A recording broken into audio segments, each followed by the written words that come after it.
السلام علیکم ناظرین۔ رباب نامی لڑکی ایک امیر ترین بزنس مین کی اکلوتی بیٹی ہوتی ہے۔ عماد عرفانی اس امیر ترین لڑکی سے شادی کرتے ہیں، جبکہ دوسری طرف اس کا بھائی مصطفیٰ ایک متوسط گھرانے کی لڑکی سے شادی کرتے ہیں۔ یہ دونوں آپس میں بہت خوش ہوتے ہیں، لیکن مصطفیٰ کو بہت زیادہ پیسہ چاہیے ہوتا ہے، اسی لیے وہ دن رات پیسے کمانے کے چکر میں اپنی بیوی کو ہی اگنور کر دیتا ہے۔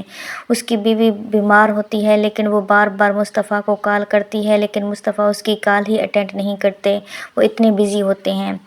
جب رباب ہے نا، وہ اپنے شوہر دھوکے کو برداشت نہیں کر سکتی۔ وہ ایک پارٹی ارینج کرتی ہے۔ جو لڑکی اس کے شوہر کے ساتھ ناجائز افیئر چلا رہی ہے، وہ بھی رباب کی دوست ہوتی ہے۔ اس ڈرامہ میں اس کا نام نتاشا ہے۔ وہ ایک پارٹی ارینج کرتی ہے اور سب گیسٹ آ رہے ہوتے ہیں، تو پھر رباب کہتی ہے آپ کیسی ہیں نتاشا۔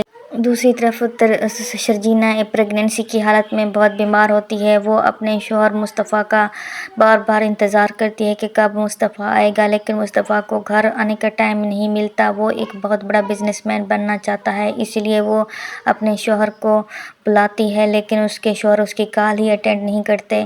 وہ اکیلی تنہا گھر میں رہتی ہے ہمیشہ، لیکن اچانک اس کی طبیعت خراب ہو جاتی ہے۔ وہ مصطفیٰ کو کال کرتی ہے، لیکن مصطفیٰ اس کی کال ہی اٹینڈ نہیں کرتے۔ وہ اتنے میٹنگ میں مصروف ہوتے ہیں اور وہ پوچھتی ہے مصطفیٰ آج آپ گھر نہیں ہیں؟ مصطفیٰ بولتے ہیں میں گھر آیا تھا، لیکن آپ اس وقت سوئی ہوئی تھی، میں نے آپ کو جگانا مناسب نہیں سمجھا۔ تو پھر اس کی اچانک طبیعت خراب ہو جاتی ہے، لیکن گھر میں کوئی نہیں ہوتا۔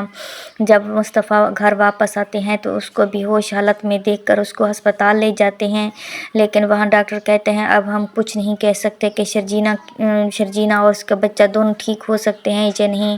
تو پھر مصطفیٰ بہت پریشان ہو جاتا ہے، لیکن آخر میں ان کا جو آپریشن ہے وہ کامیاب ہو جاتا ہے، بیٹی پیدا ہو جاتی ہے۔ دوبارہ شرجینا اور مصطفیٰ ایک ساتھ رہنے لگتے ہیں، لیکن اب مصطفیٰ کو احساس ہو جاتا ہے کہ شرجینا کے بغیر میں زندہ نہیں رہ سکتا اور شرجینا میرے بغیر زندہ نہیں رہ سکتی۔ دونوں کی آپس میں ہیپی لائف ہوگی اور اس ڈرامہ کی اینڈنگ بھی ہیپی لائف پر ہوگی۔ دوسری طرف عدیل جو ہے دھوکہ دے رہا تھا اپنی بیوی کو، اس کو بھی سزا مل جائے گی، وہ شریعام سب کے سامنے ہی اس کو بدنام کرتی ہے کہ میرے شوہر کا اب میری دوست کے ساتھ افیئر چل رہا تھا، اور اس لڑکی کی بھی بہت زیادہ بدنامی ہو جاتی ہے۔ وہ لڑکی بھی اپنے شوہر کے ساتھ پارٹی میں آئی ہوئی ہوتی ہے۔ دوسری طرف رباب اپنے ساس اور سسر کو بھی گھر سے باہر نکال دیتی ہے۔ اس کا جب گھر واپس آتی ہے تو ساس اور سسر کو گھر دیکھ کر حیران رہ جاتی ہے اور اپنے شوہر کو کہتی ہے ابھی اور اسی وقت یہاں سے انہیں گھر سے نکالیں۔ اب عدیل کی ماں کو احساس ہو جاتا ہے کہ شرجینا ایک اچھی بہو تھی، اس نے کبھی ایسا نہیں کہا تھا۔